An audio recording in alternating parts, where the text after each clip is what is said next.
Bonjour à toutes et à tous.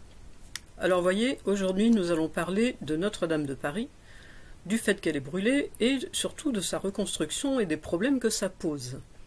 Parce qu'il y a quelques semaines, j'ai vu un article dans Basta Mag qui n'a été répercuté absolument nulle part. J'ai entendu parler de ça nulle part. C'est enterré. C'est probablement un scandale sanitaire, très probablement même, puisque je vais vous montrer pourquoi. Mais on n'en parle pas. Voilà, donc c'est cette dame qui a été interviewée sur Bastamag. Elle s'appelle Annie Thébault-Moni et elle parle de la reconstruction de Notre-Dame avec du plomb. Voilà, c'est là où est le problème, c'est le plomb, au mépris des atteintes toxiques pour les travailleurs et les riverains.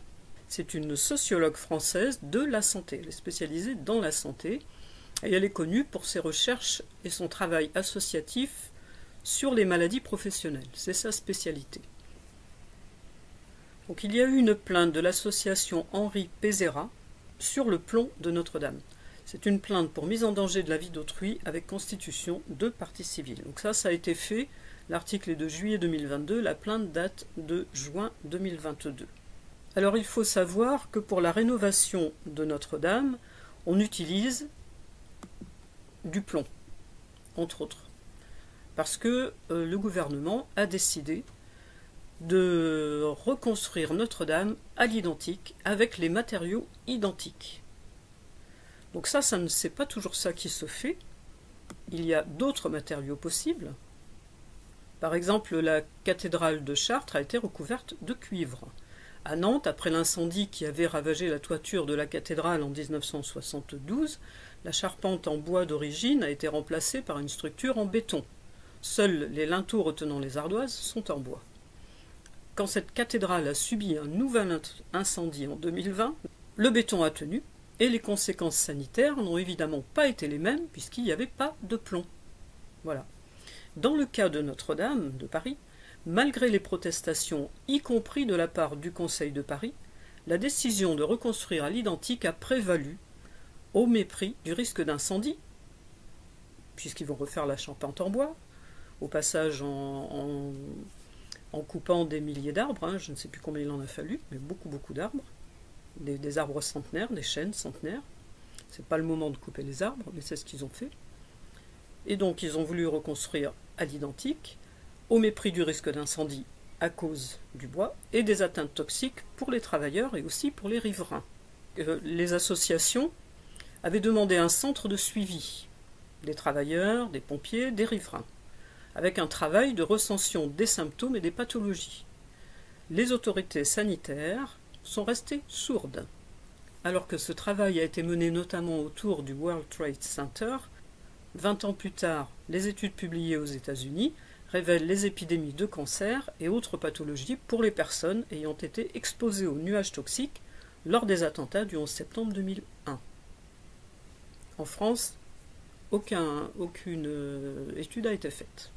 Alors s'il y a eu cet article dans Bastamag, c'est parce que enfin, 4 ans après l'incendie de Notre-Dame, et 400 tonnes de plomb dispersées en poussière dans et autour de l'édifice, 400 tonnes de plomb, une juge d'instruction a enfin été désignée pour enquêter sur la pollution au plomb.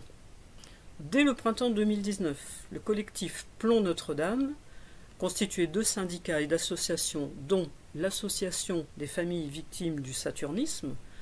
Vous savez que le saturnisme, c'est la maladie qui est liée à l'excès de plomb dans le corps.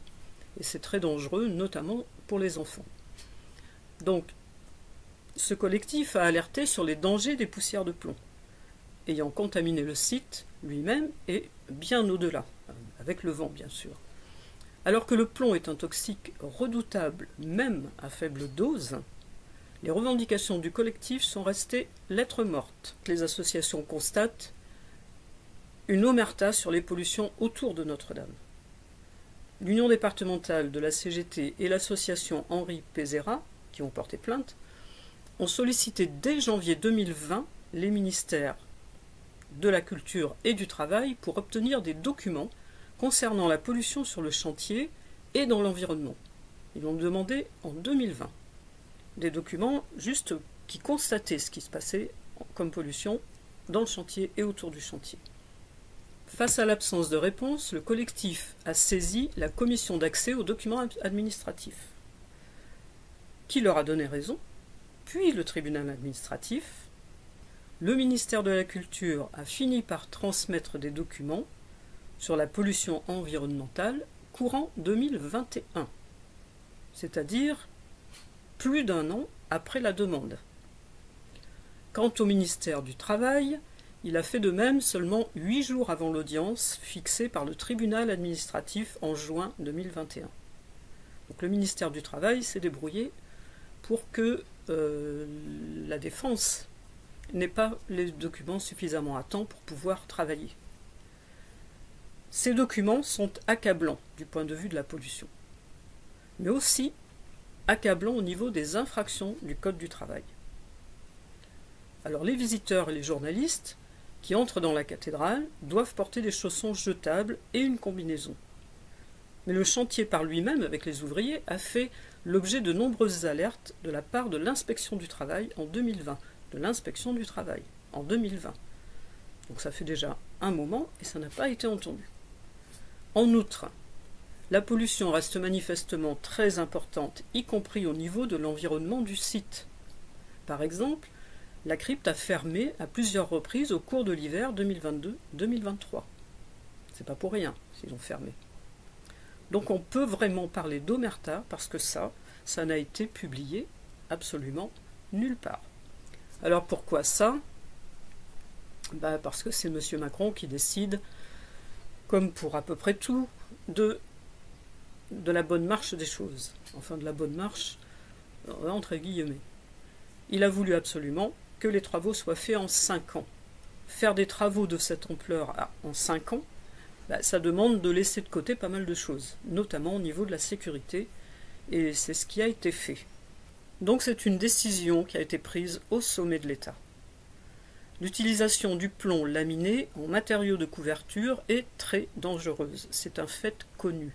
Ça a été rappelé en mars 2021 par le Haut Comité à la santé publique. L'établissement public pour la reconstruction de Notre-Dame a pourtant décidé de reconstruire à l'identique la flèche et la toiture, soit avec 400 tonnes de plomb au total, comme on a dit au départ. Il y a eu à peu près 400 tonnes de plomb qui se sont détruites dans l'incendie, dont une partie qui est partie en poussière, une partie qui a fondu, mais pas uniquement. Donc la poussière, c'est dangereux. Et là, on utilise 400 tonnes de plomb pour refaire la flèche et la toiture. Cette décision vient manifestement du sommet de l'État. C'est le fait du prince, comme beaucoup de choses.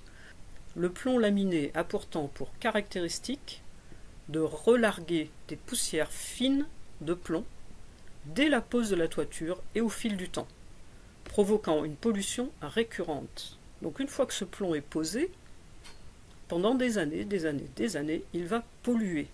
C'est un fait connu, les scientifiques le savent, mais la décision a été prise d'utiliser quand même ce plomb, alors qu'il aurait pu utiliser tout à fait autre chose. Donc Madame Thibault-Monny se dit extrêmement indignée, et on la comprend. Je vais vous lire ce qu'elle dit. « Je suis indignée qu'un chef de l'État, en principe garant de la protection de la santé des citoyens et de la mise en application des lois et règlements de ce pays, ait, au début et à la fin de ce désastre, refusé d'assumer ce que l'incendie de Notre-Dame a provoqué, à savoir cet énorme nuage de poussière de plomb avec toutes ses conséquences, maintenues invisibles. » Elle continue. « Je suis indignée qu'un chef de l'État assume froidement que des travailleurs soient exposés, tombent malades et pour certains meurent précocement de maladies dues au plomb. Ce fait est à l'image du pouvoir d'Emmanuel Macron, considéré qu'il n'a absolument aucune obligation vis-à-vis de la santé, notamment celle des ouvriers. » Alors on sait que Emmanuel Macron, pour la reconstruction de Notre-Dame, a choisi un général, un militaire, pour diriger les travaux de la reconstruction de Notre-Dame. Donc un militaire, ça va au pas de charge, mais est-ce qu'un militaire est vraiment à même de juger des problèmes d'architecture, des problèmes de matériaux, des problèmes de santé? Peut-être pas.